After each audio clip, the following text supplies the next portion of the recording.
All right, welcome everybody to our breakdown of Mexico City and our Eternal Lies game. Joining me are several of the major components of the Eternal Lies game. I'm going to start with the GM, if you would like to introduce yourself. Well, I think that must be me. My name is Kevin. I'm the GM. I don't know what else to say. That's it. That covers it. All right. Give a rundown. That's of who the I am as a campaign. person. That defines me. He's just talked so much during the game that he doesn't have anything left to say now.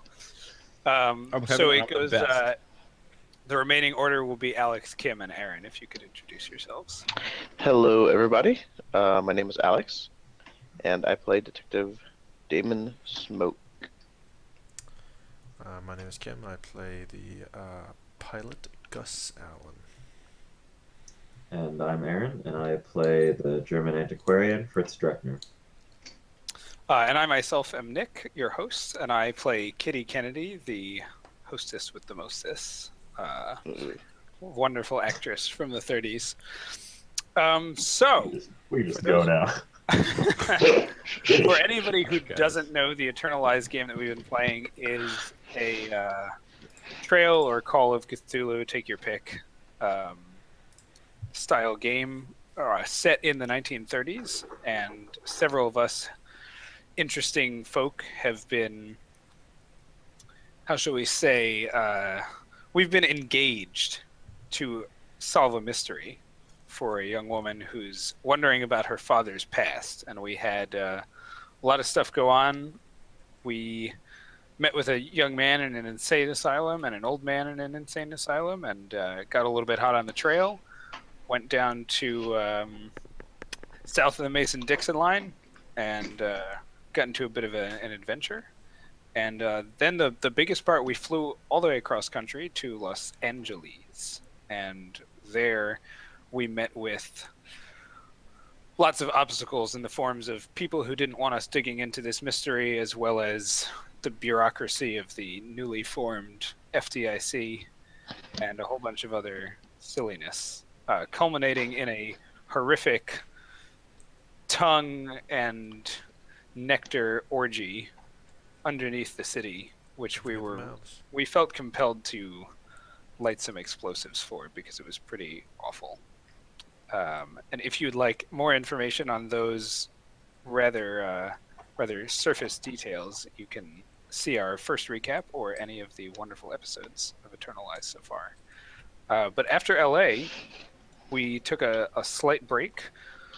Our characters sort of went their own ways a little bit, and then we moved on to Mexico City, the District Federal. And why don't you guys talk a little bit about what happened in Mexico City? Well, before we left for Mexico, the first thing that happened is there was some, I guess what we can safely assume were law enforcement coming our way, as we just blew up a house that happened to have a beast in it. And so we felt no regret, but the police thought otherwise. They were coming for us, so we hopped into a plane, and then we got shot at a little bit, shooting our patron, and shooting, I think, Kitty Kennedy, right? Kitty, you were shot as well? I've been shot a couple of times. I don't. I just shrug it off usually. Oh, that's right. You were shot in the house. Okay, fine. Just search up those bullets and keeps on ticking. Yeah. Yeah.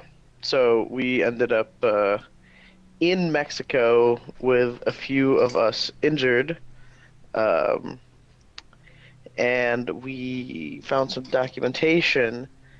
Well, one of the things I think that they forgot to mention is that we sort of found some records that stated that I guess they could weaponize sound, or they could create some sort of recording or sound that could essentially drive people insane, which is what we were trying to avoid. So that's why we went to Mexico. We are trying to avoid going insane. I mean, we're not that great at it. To one degree or another. Yeah. So yeah, so that was basically to stop or find out more information and stop um, to stop them from doing that. Right. So we sort of hopped in some cars and cabs and traveled up and down a street in Mexico City trying to get some more information on that, right? I guess we stopped at a couple of recording studios Mhm. and looked at their records, trying to sort of piece together a whole bunch of, receipts and recording studio session times and things like that would lead Stop us the to guy a from jumping out the place. window. That's true. We did stop a guy from jumping out the window. We didn't find out who he was until much later when it was somewhat immaterial. Wait, we found out who he was? Yes, but unfortunately Damon was not there. But again, it was somewhat immaterial. Was that the It's crazy guy probably in the living notes that everybody took for you while you were gone. Was that the crazy No, guy it living wasn't in the, there. recording studio? Who was he? Sorry, what did you say, Kim? Was that the crazy guy living in the recording studio? I missed the first 2 sessions, so... Yeah, the crazy guy living in the recording studio who wanted nothing to do with anybody, was just tied up in the whole tangled mess of like gangsters and cultists who we sort of were unraveling.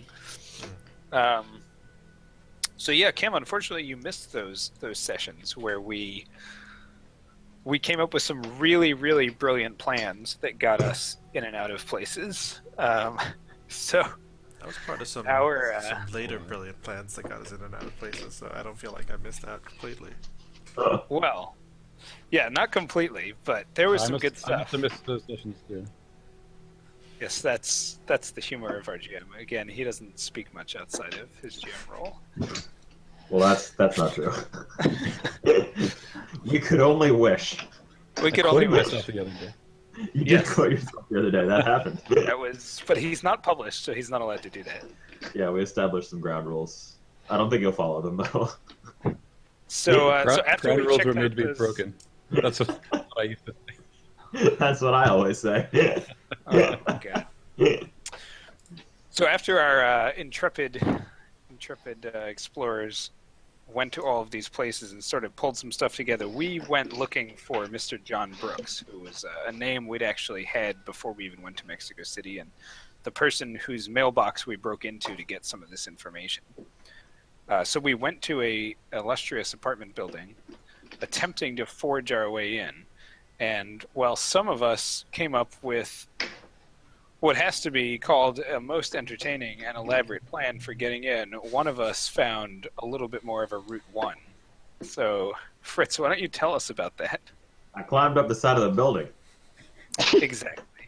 With a Solid. sledgehammer, I mean, yeah, with a sledgehammer, sort of. theoretically. Theoretically. The In, Is this Somewhat. because you have a sledgehammer written on your character sheet? Is that the somewhat elderly antiquarian climbed Yes. the side Right. of the building. So yeah, with a I mean, sledgehammer. picture like a 70-year-old, German guy with a little bit of a belly climbing. To be fair, it was a fire escape, so it's not like he actually scaled the side of the building, which would It's have not like Like Spider-Man. Spider-Man. And I don't think I even had to make an athletics roll. I'm pretty sure I just walked up the fire escape. But a person did see me. Nothing. I don't think anything bad ever came of it. I assume the police had already been called because of the plan that my friends executed. Well, Yeah, I actually, mean- I think we cut the telephone cord at one point, so I'm not sure they could call the police. Somehow that became part of the plan. I'm No. not sure why that was part of the plan. no? but... They I thought definitely we called the established that you police. didn't cut the telephone cord. You cut the friggin' receiver off of the Yeah, that's telephone. how we did that. Right. It's like Not the fucking cord comedy itself. America. Well, either way, all of us managed to get into John Brooks's penthouse up at the top of the 100%. apartment building, and we found a fairly modest area with a balcony that was just covered in empty bird cages, which is either You relevant were or it's forgot not, about I that? suppose. Well, nothing further at this point. Mm. It's either a red herring or just he had a lot of regular herring up there. To feed the birds. In bird Yeah, cages? exactly. Thank you.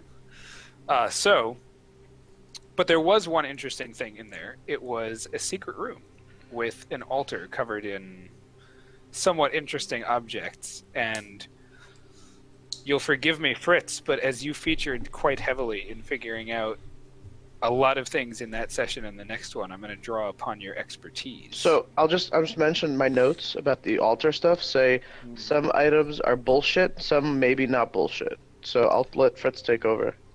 I mean, I gave you my notes. That's my notes. I mean, I have that right in front of me. But yeah. So to quote my notes, which were just quoted by Alex, there were some bullshit items there and some maybe not bullshit items. Anyway, the important thing was we kind of thought that this was a cult related to Nyarlathotep, but the stuff there that was Nyarlathotep centric had been kind of pushed over to the side and out of the way. So it looked like there was potentially a bit of a fracture in the cult structure, which seemed to be confirmed by a lot of the documents that we found there, which indicated that Brooks and the Mexican portion of the cult were splitting from Samson and the portion of the cult that we dealt with up in LA. Also, there were a lot of Aztec-related things, both here and later on. Yeah, and it seems like we have a lot of we have a few clues pointing towards these rituals and this cult stuff sort of splitting people up, as we say. Even the original incident that we were somewhat sideways investigating that had happened in LA 10 years prior was touted to us as being not what it seemed, even to the people involved in it. That the man leading the cults was saying one thing and just not what he was going for in reality. So, after finding out this wonderful information that Fritz has just explained to us, we had to get out of the apartment, and unfortunately, there were some policemen in the way. Some brilliant acting, flattering, and ultimately just handing over of money managed to get the police off of our back so that we could escape. But outside, we met a new character. Does anybody feel like telling us about the man whose name I can't even remember? Ganchi. Ganchi, yes. I'm not going to volunteer because I don't know. I wasn't there. Gus Allen, I believe you were there for the Ganchi incident. Well, unfortunately, I was busy decoding the mystery thing at the time, so I might not be the best person. So, sorry, Nick. You're just going to have to That's all right. I will say what I recall, that Ganchi did not wish to be tied up into the affairs that we were investigating. He was working for Mr. John Brooks, currently still, even though John Brooks had gone into hiding. But he sort of answered a lot of questions for us. Nothing super monumental, but he did tie together just a couple of names. The Russian mobster that John Brooks was working for, named Konovalov, their potential relation to Trammell and the other cultists in LA, which, as Fritz pointed out, has been split up somewhat. And he gave us a little bit more information about the elusive fiancé of John Brooks, who we had heard much about but never laid eyes on or gotten much information about, other than that she was probably the main voice on all of these recordings, which, as Alex pointed out, from LA were somewhat designed to drive people insane and certainly had something to do with bringing about a lot of ruin and destruction. So we tried to follow up on that particular piece of information. We went to her apartment, found that she, or rather probably someone helping her, possibly John Brooks, had sort of packed up her things hastily and left a whole mess, but they were both gone and underground, according to Ganchi, and we didn't really have any information about where they were. We did actually literally find them underground eventually, but first we had to go out to the house where we believed that they were. But in order to find out where that was, we made our way to a club called La Paz, where we hoped that the band that played with the fiancé would be able to regale us with some information and some song. So we did go to the club. Yes, there was There we go. There's the music. There was absolutely wonderful music playing. There was a suave, sophisticated, handsome, enlightening, and, dare I say, almost perfect man named Mr. Alcatruz. And he put the moves on Miss Kitty Kennedy, who had no problem accepting his advances, let's say. But as they danced the night away on the dance floor, and as Kitty's companions drilled the band members for information. And as Kitty got drilled. Yes, how did I know that was coming? I mean, but it's not what happened. Yeah. On the dance floor. She left herself open for that one, but it's not what happened. She also left herself open for Alcatraz, if you know what I mean. That's what I meant. Yes. I mean, you leave a sign out that says "Free Listen, cookies, take one." before Alcatraz could close the deal, I as want a they cookie. say, an unfortunate gunshot rang out into the club. So somebody else take it away from there. Oh, shooting, mayhem, gunshots, bang bang. Everyone hide behind tables. 2 of us got shot, and then we left. It was a Russian. Got shot. We left. You know, That's very good. Yada yada it might yada. be worth mentioning. We made our way out of the club Oh after yeah, they all were the of Russian gangsters. I think we killed a bunch of them because we're good at that. Several of them got shot, yeah. We did. We're Definitely killed a at whole the very bunch. least severely injured. Yeah, you guys killed a bunch of people. Then we stole a All truck right. and That's not legal. drove to the hospital. They shot right. us first. I've never Well, been to either Mexico. way, after getting a drunken band member to tell us where he thought that John Brooks was hiding in a roundabout way, but eventually we got there. Snuck into this house, snuck down into its basement tunnel after killing a couple more people. I'm pretty sure. You forgot our magnesium Did we? fires. I thought we just knocked. We found the guard. I don't and think we killed knocked anyone him that out and time. tied him up. We didn't kill the Yeah. first one? It was very No. humane. I think we. Oh, that's right. knocked We him brought out him to with, the like, car, and we made the drunk people and my boyfriend watch him while we took everybody's clothes off and used it to hide the fact. Like literally the first guy that we didn't kill. Kitty, I don't think this is going to be a long-term relationship. I think Well, you're getting He's ahead off of to a yourself rough here. start. It's a little good for you. I guess we'll find out. Kitty was just bring him everywhere, and we're like, God. I can't let him out of my sight. Well, so a lot of stuff happened. There was a misery lot on of that. detail, but we snuck into this basement, found more evidence of this recording studio. Such we found more Aztec ruins and Well, we found the actual recording Tongues. studio. right. We did find the actual So many recording tongues. studio. I don't know, Aaron, if you want to just mention again from Fritz's knowledge a little bit what we sort of put together after looking at those carvings as well about sort of what we kind of need to do next. I mean, this has been a cult for a long time, stretches back to Aztec times. It looks like there's probably something over in the Yucatan type area, including one of them there. What? Marita. Yeah, Merida.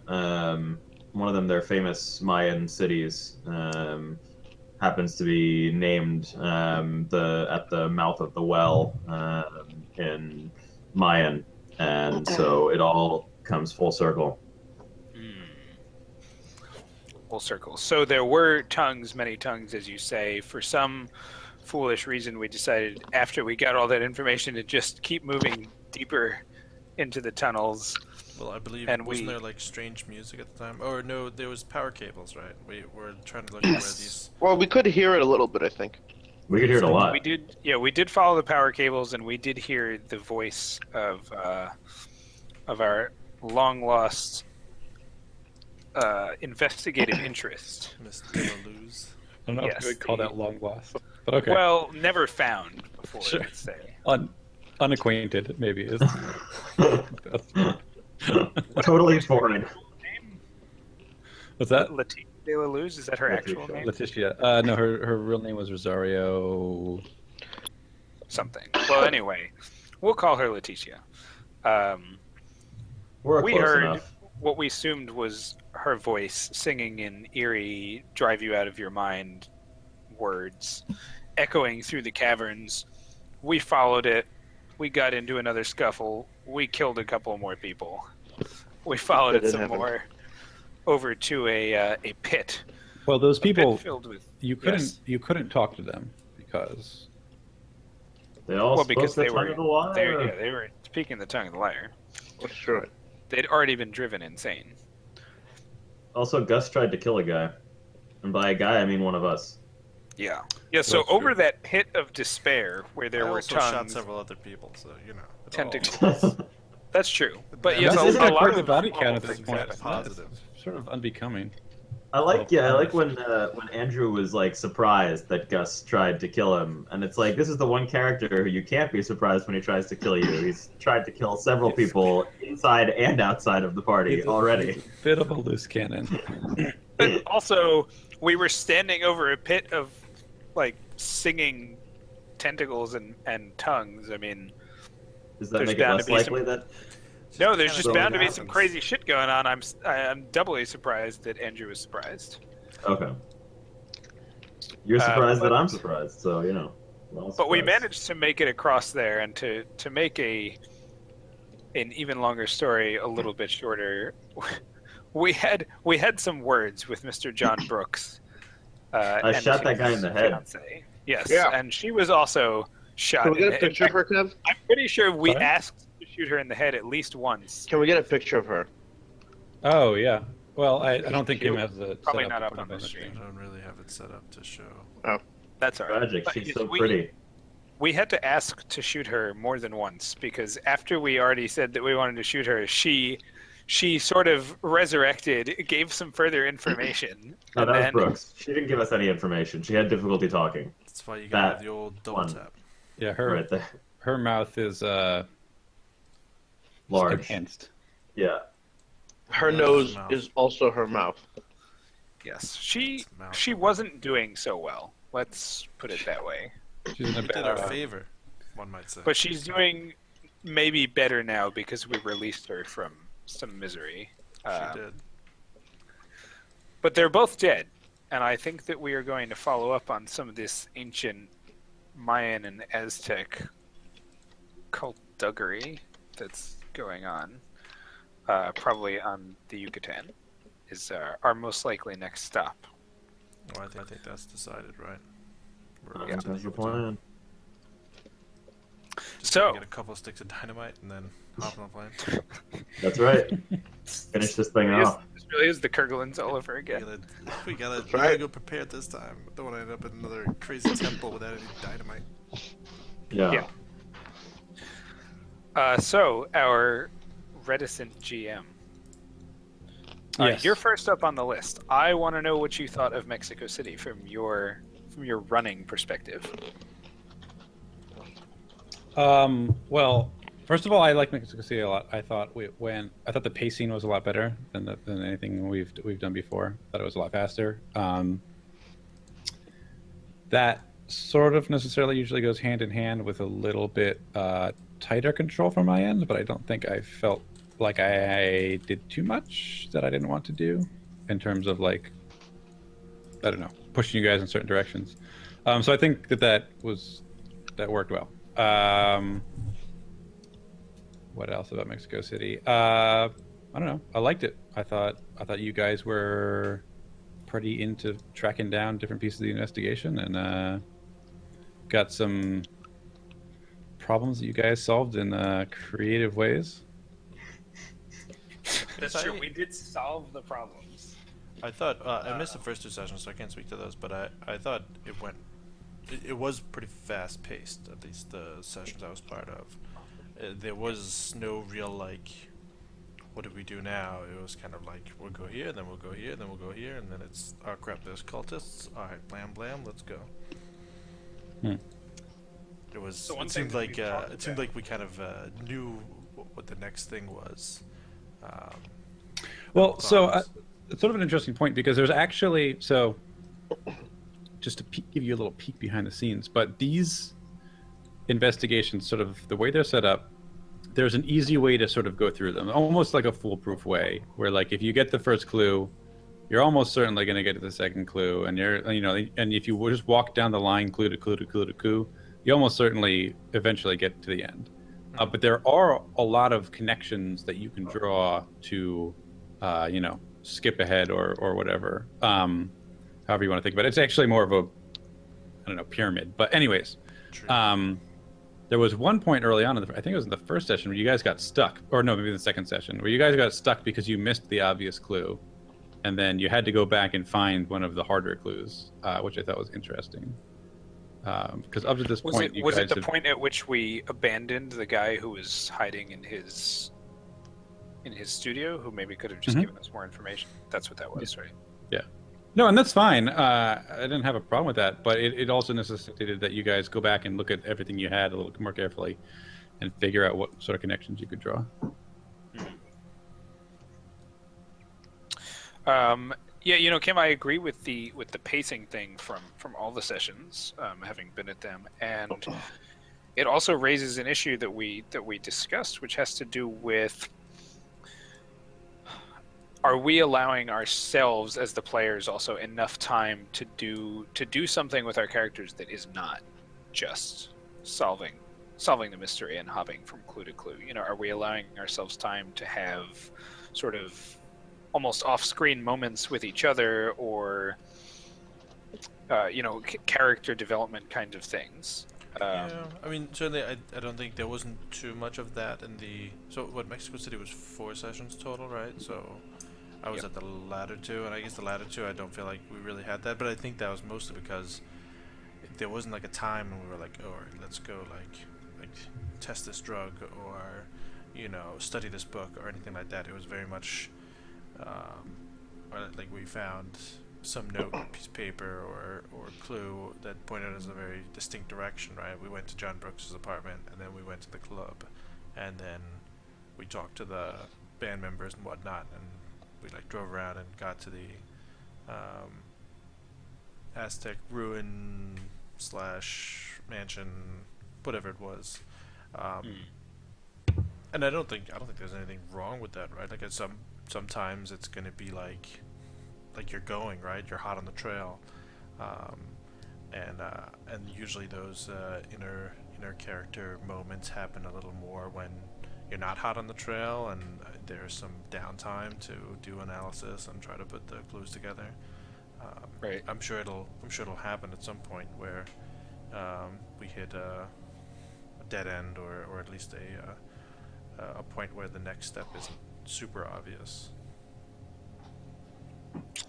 Yeah, I mean, I felt like there were some times when I missed those inter-character interactions, but I wouldn't have traded the fact that we were successfully moving from part to part in favor of that necessarily. I wouldn't have wanted to necessarily manufacture, hey, okay, we have the next clue, but why don't we go back to the hotel room and just hang out for a while just to see, get some sleep and see who stays up and talks deep into the night about personal issues. And I think it's also because in game time, right, like everything was kind of happening fast. It was, we gotta, we thought that potentially there was a time limit on our ability to find and investigate, so we didn't Mexico City was also a lot shorter than part 1.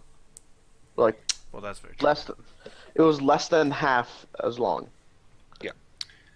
But by the same token, we spent a lot of, we probably could have gotten all of LA done in almost the same amount of time if we'd been as expedient, right? So I don't know.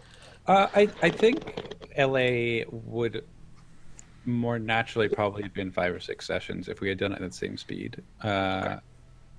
We definitely went faster, but I don't think that... I mean, LA is definitely longer. There's more material there, right? So. Yeah, but at the same time, I think because there was a little bit of downtime and things happening, right? We were able to role play our characters more, right? Because we weren't always confronted with something, or we weren't always chasing the next clue. So there was times where we're just kind of oh, we have 2 days until the next event, right? So we're all right, let's everybody go back to our rooms and just whatever, talk, hang out, do your own thing for a little while. Sure. Which is where I think like Michael went to go find, some of his contacts. Fritz, we ended up going back to university, and we did like a whole bunch of other stuff. We Well, the also investigation- oh, go ahead. Sorry. we also expanded in LA, whereas we didn't do that at all. And if anything, we contracted a little bit in Mexico City. And we introduced 2 new characters in LA. So that's going to kind of necessitate taking time for those characters to get to know the other Sure. characters, right? And we did that. We stopped and like had scenes that were everyone getting to know each other, right? Essentially. And then in Mexico City, we didn't have any new people, and we had a couple of people pop out, which is going to happen, right? So it meant that we had more times where we had like 4 people or something, and we could really, just kind of shoot ahead. Right. I think almost every single session was 4 people except like 2. So half of them. Yeah, I guess. Half of the time we didn't have a real full complement. Yeah. Well, so let's talk more about the characters moving from LA to Mexico City. So one thing I found in all the stuff that we're saying about sort of condensing in more mystery and less personal stuff is that if we wanted personal stuff to come out, we sort of had to find a way to put the role playing into what we were doing. Right. I mean, at the I same think- time, you don't want to like stop the flow of the investigation and be like, "Hey guys, like look at me. I'm like I have this like I don't know, internal struggle or something, right?" Like Right. Well, I because we're don't, like, "Oh, let's go talk to this guy to figure out where this like whatever demon tongue is coming from." And you're like, "No, wait, hold on. I want everybody to learn something about me first, kind of thing." I felt like that kind of took second. Well, and we also, right, we had like the big thing right at the end of LA, right, where like we're deciding where to go, and Yep. Gus was like a little off, and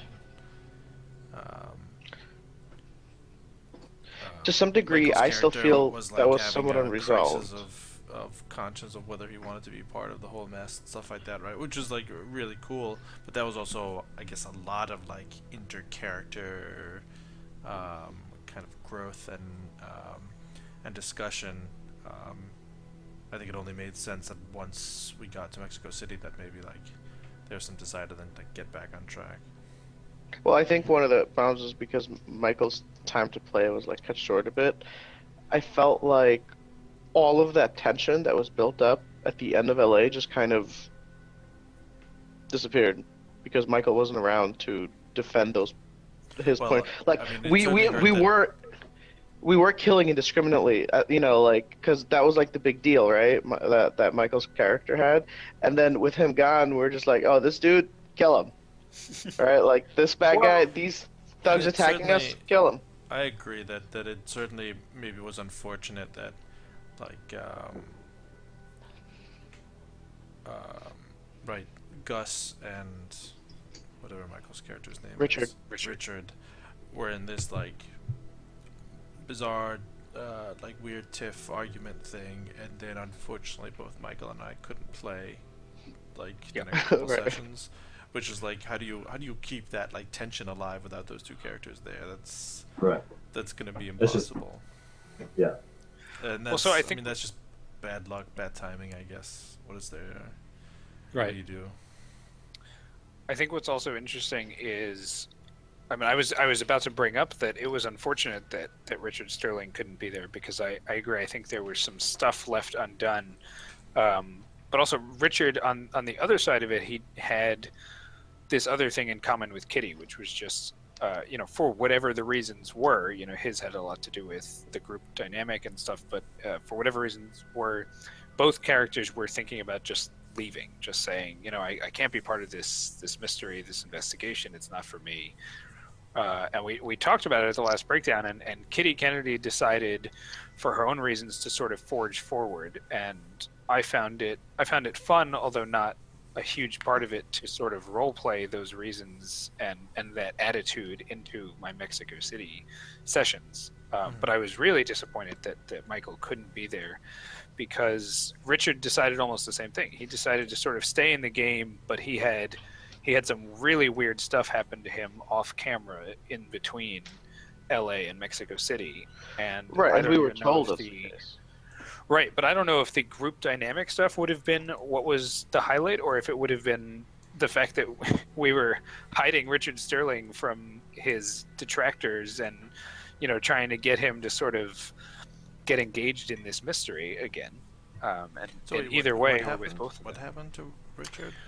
In between? I think Richard went off, right, and he wrote another book or something about He wrote a what- book about what actually happened, and I like don't think it was a essentially book, he I got think like it was more of an or article. It was an article. Yeah, Okay. he essentially It's an wrote extra, every single thing Serial. that happened in LA, and he got like laughed out of his circles because it was like so far fetched.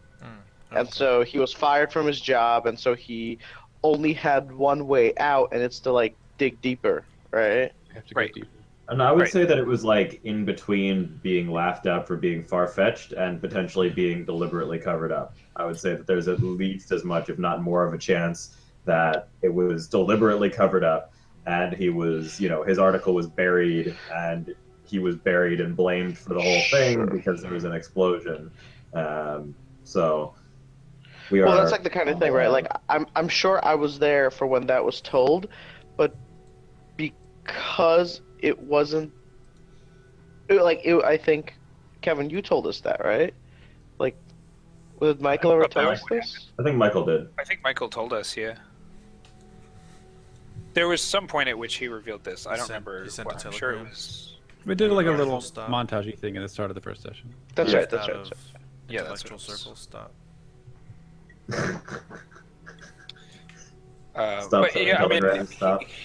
yeah, it's very interesting. But yes, there could have been more dynamic stuff that came up.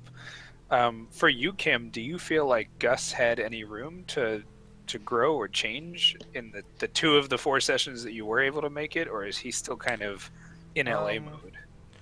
Well, I think like Gus is kind of invested at this point, right? Like he knows that he has some kind of strange origins that all are tied very deeply into this whole like set of cults, I guess it is at this point.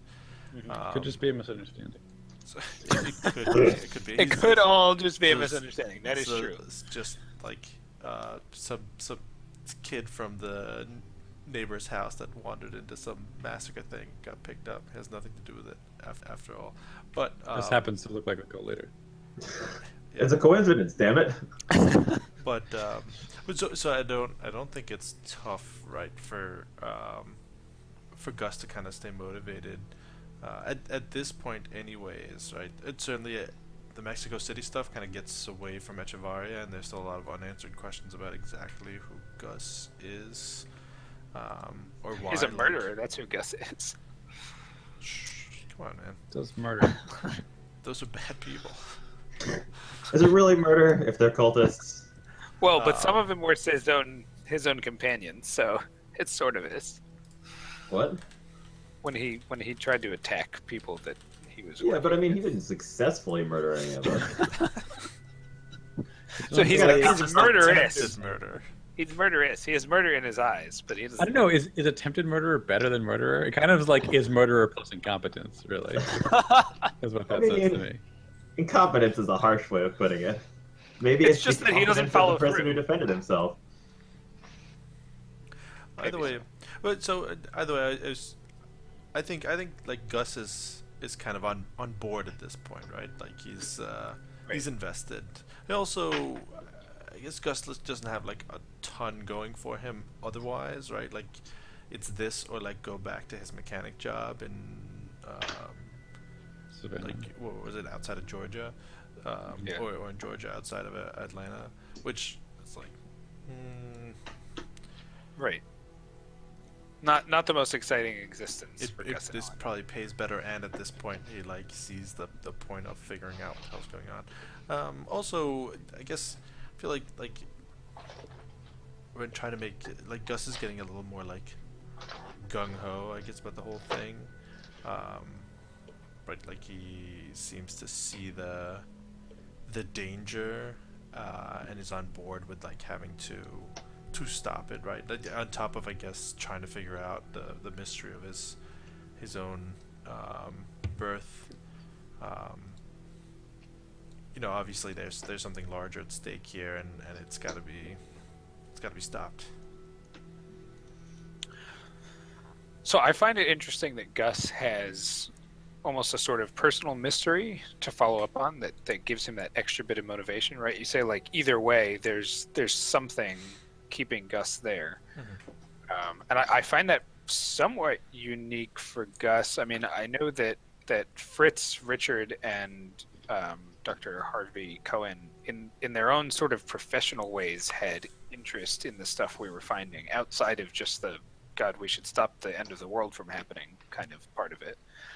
But we have had a lot of discussion about whether or not throughout the sessions of Mexico City and before that, whether the mystery itself sort of felt tangible or the danger imminent enough to really drive our characters forward. And I think personally that there was a huge difference in that on that front from LA to Mexico City, because there was just I guess a large part of it was that the things we were finding out in Mexico City seemed to actually be going on. Like, these people are in the middle of doing this and it's a problem, whereas in LA we had a real hard time escaping this is just more about what happened 10 years ago, and yeah, there were some bad people and maybe a couple of them are still around, but Well, and for most is of anybody LA, really in danger? for most of LA, right, what seemed to be going on, right, was like some kind of weird organization that had some that did drugs and had some kind of bizarre orgies or what have you. Like, that happened a long time ago, and some people who didn't really want to talk about it, which all seems kind of it doesn't seem supernatural, right? Some people were into some strange stuff, and people don't really want to blab their mouths about it. That's not so far fetched. Up until the very last session, where all of a sudden we run into giant nectar oozing tentacle beast, and things all of a sudden become a little more urgent, a little more. Right. Well, like you're saying, it seemed a little more imminent. The danger, that is. It wasn't just some 10-year-old mystery. I mean, I guess we definitely knew something culty was going on just from even the background and talking to Richard Tenslow, but in an only half joking way, the fact that we were in Hollywood in the 30s, and as you say, there was an organization who did drugs, and we could have just been talking about the Screen Actors Guild or something like that, right? And only in the sense of, there were times when even when we interacted with the actors who'd been involved in the cult and stuff like that, when it was almost just high society here in LA is pretty fucked up and they're into weird shit, and maybe that's all that's going on.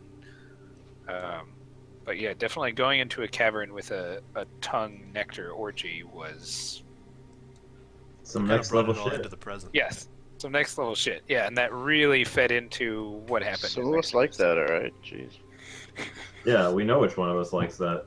Yes. For those of you who haven't seen the multiple scenes where Damon has taken off his pants and tried to love people.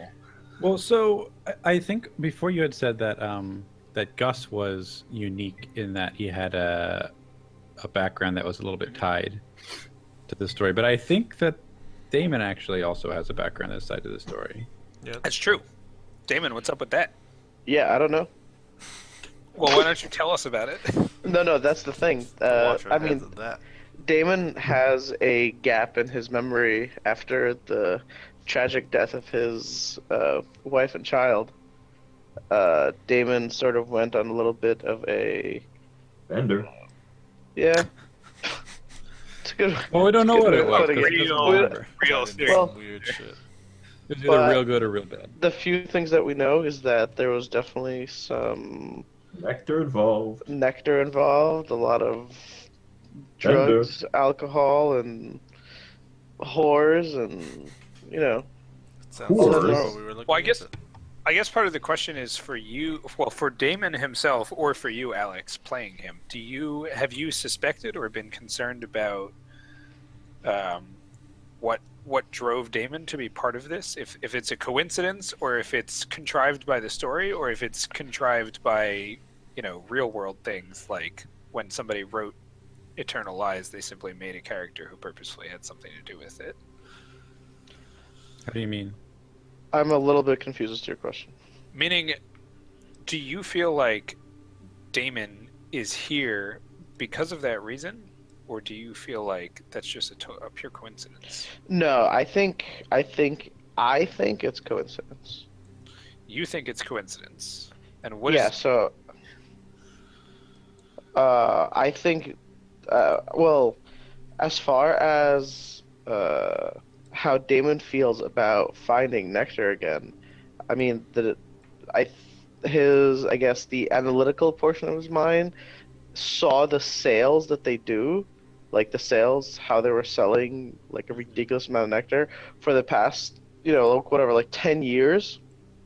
I don't think it's, or Damon wouldn't think it's very, it could very easily be coincidence based on the number of nectar that they were selling, right? That someone looking to forget their troubles could run into this drug kind of thing. Right, but you were also contacted through Janet Winston Rogers because you had worked with her father. Really? right? Well, so like that's some of the kind of stuff I'm driving at. Like, was Damon just like, oh, I'm a private eye, and she needed a private eye, or was he like, oh yeah, I'm concerned about this tie that I had to Janet Winston Rogers. Now that it turns out that I actually have some other connection I didn't realize at first. Well, JWR contacted you because she had records that you had worked with her father, and she thought that maybe you could, maybe that would help give you a leg up on figuring out what was going on. How old is Damon? Is Damon her father's age, or No. No. No, not at 30s? 30s? Gotta find my biography. Well, when he had a wife and kids and lost them. Yeah.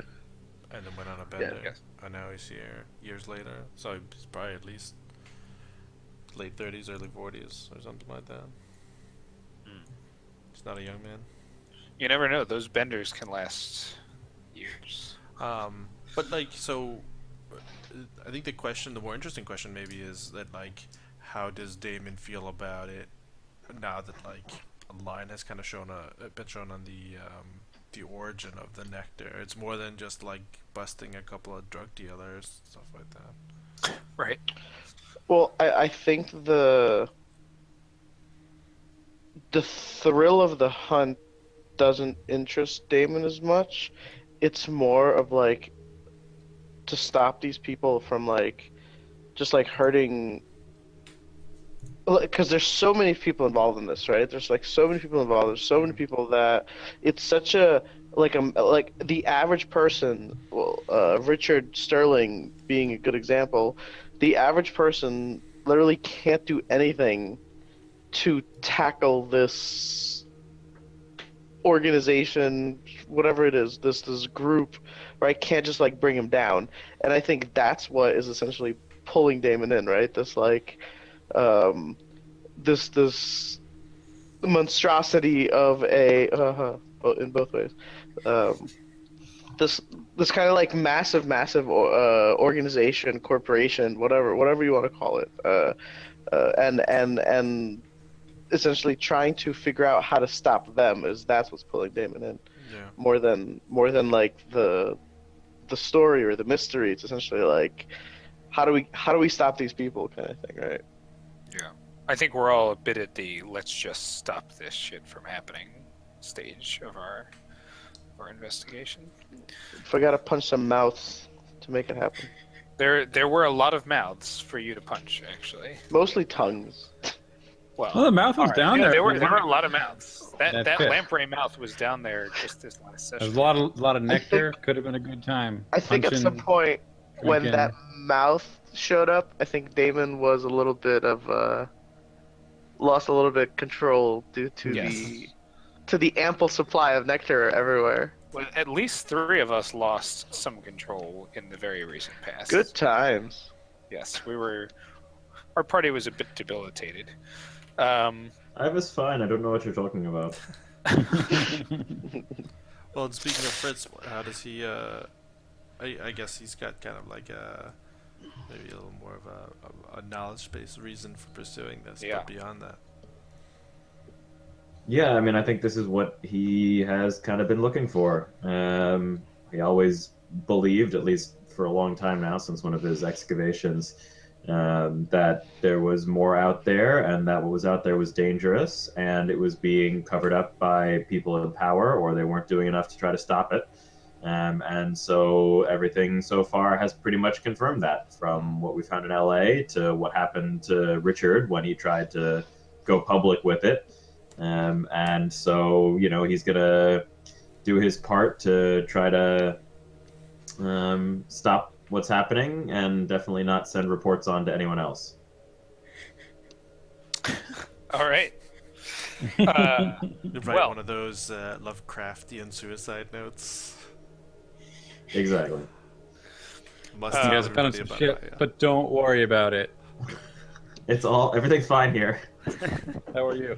So for our last few minutes, I just want to shift gears to put some thoughts out on a technical side of the game. So for anybody who doesn't know, we are, the Cthulhu games are running on on the Gumshoe system essentially, and I will put it out there. I have had some frustrations with the Gumshoe system in this, and not in the other couple of times we've used it for games.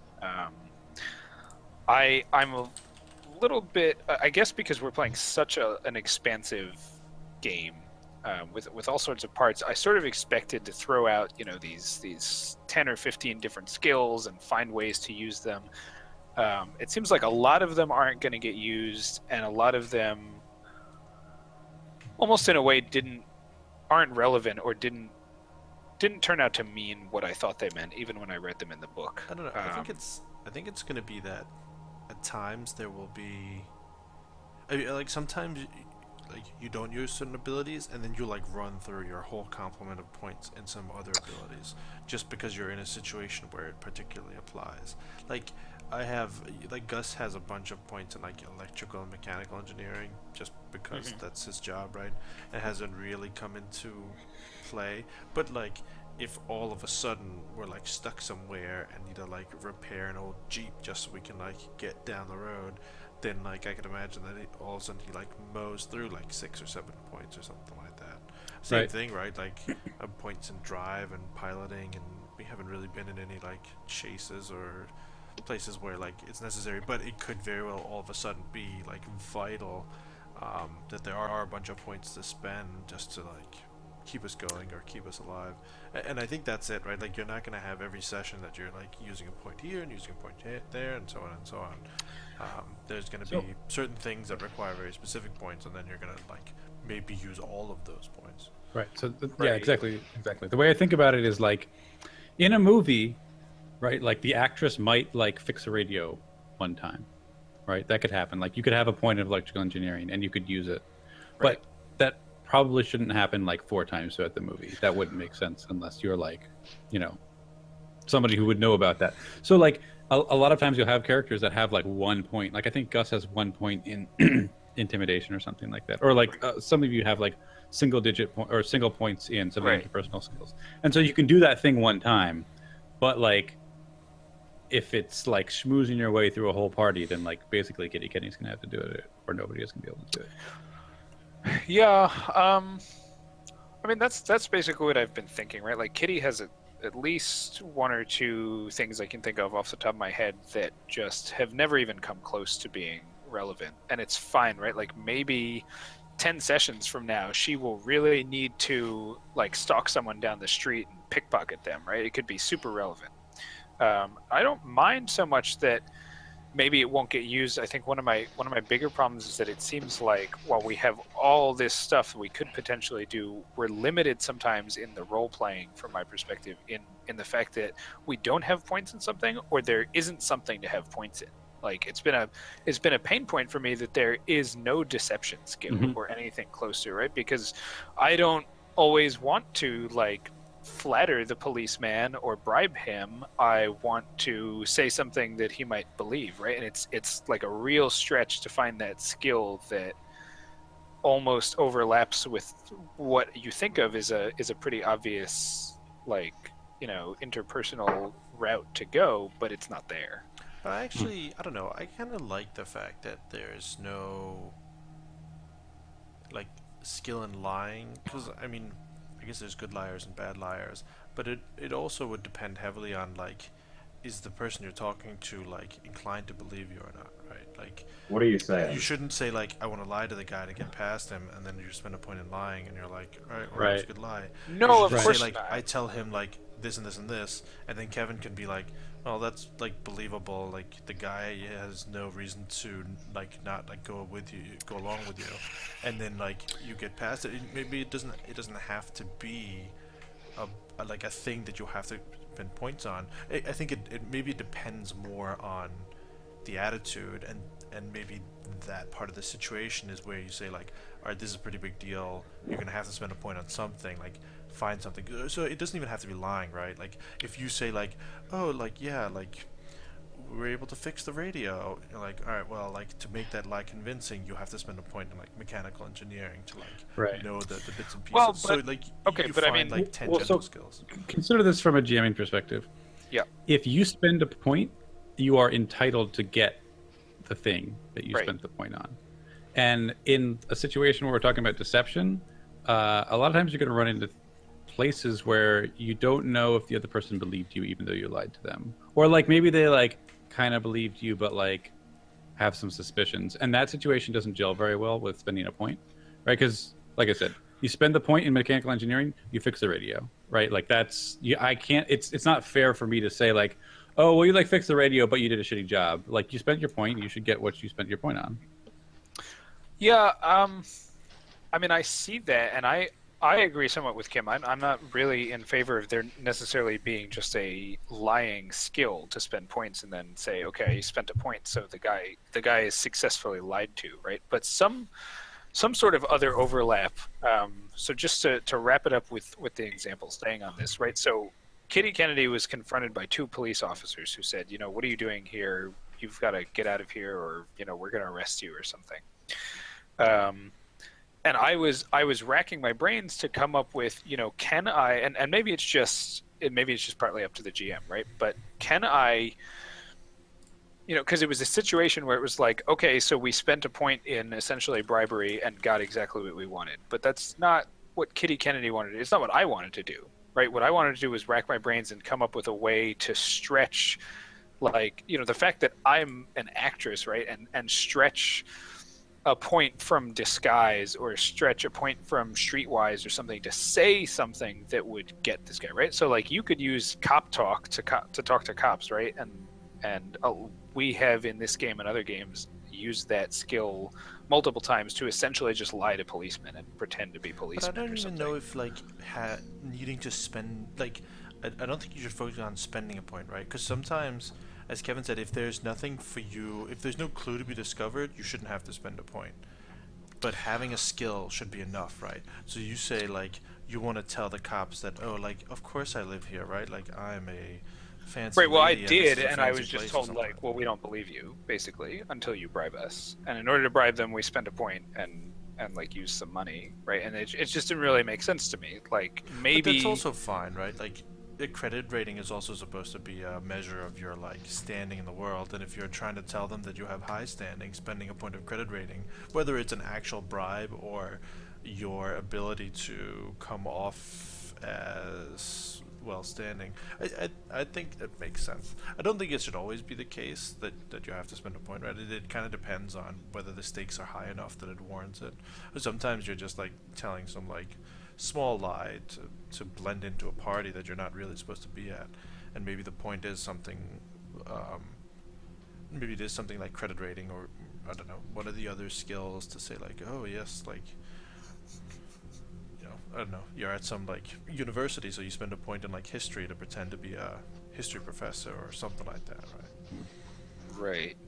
Or not, you don't spend a point, you say like, oh, I have points in history, can I like pretend to be like a grad student or a professor? Sure. Like, yeah, you know enough, right, that so you can come off sounding I think the part. like we had backed ourselves into a pretty bad corner in that apartment So I don't think we were entitled to have any kind of an advantage over the police that we could just like lie to them or stretch things a little bit, right? Like I hear where you're coming from, but I think sometimes like our decisions have put us in a spot where our options are limited, and you might not be the one who has like the answer to that spot. The answer might be the bribery that someone has in credit rating, or it might have been that they were like on Brooks's payroll and they came in and we had to actually fight them, right? I mean, we ran into a number of spots in LA where it was like, we'd love to talk our way past these guys, and the guys were like, nah, I don't want to hear what you have to say. Like, here's my gun, you should go, right? And you have to give up on the talking at some point and assess the situation and be like, all right, this is how the situation's going to go down. Either we're going to leave or we're going to like make these guys do what we want.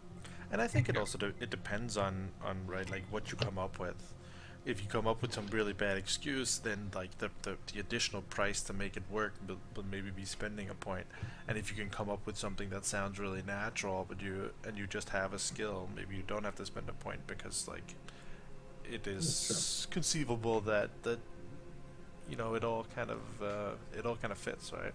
Well, I mean, like Aaron said, you guys had sort of backed yourselves into a corner. So like, No doubt about that. not that it's like my job to punish you, but like, it seemed like you put yourselves in a position where like cops would just not like be like, oh, yeah, sure. You guys say you live here, and like it kind of looks like you don't. And like we've had reports that someone like broke into the building, so like whatever. Yeah, no, the situation kind of stacked up against us. I think it's perfectly fine that it wasn't like a spend a point of flattery and the guy blushes and lets us go. Like that, I feel like it makes more but sense. it seemed more like it was a situation for that, right? Like maybe I could have just used a point in one of the other things. As long as I had a point and said it right, it would have worked. But what I wanted was to that's play not my true. way out of it. That's not true. I mean, you can't just spend any point and expect it to work. Like flattery, like it just wouldn't have worked, right? Like they don't care. They don't want to be flattered. They don't give a shit. And it's also not like it's not like, as you said before, it's not like you would say like, all right, try to spend a point, like, all right, spend a point, like, all right, it doesn't work, right? It would just be that no, like you can't spend a point of flattery here, right? That's not a viable it's solution. not available here, right? So it's not like and spend points and then like the lose them for no gain. The role playing in this situation was bribing the cops. Like, points aside, right? Like pulling out a 50 and like smoothly handing it over. I mean, that's the role playing, and then there's mechanical side to that, which is that you take the point away, so that you can't just do that every time you run into the police, right? Right. Well, I think my problem with that was that it's there's something stiff about it though. When you try a couple of tactics and they don't work, and then you're just like, oh, okay, then I'll spend a point in this and it works, right? Like it makes the scene for me not go smoothly. No, I think that it's fine. If you're like, look, we don't want to pay money, like, so we're gonna try to like schmooze our way out of here, and the schmoozing doesn't work. Eventually, you're like, all right, you got me. How big's the Here's check the gonna money, have to be, right? Listen, I've never been to a country where bribing is the thing and interaction with the cops, but I imagine there are situations in real life that happen where the cops show up, and the people are like, okay, like.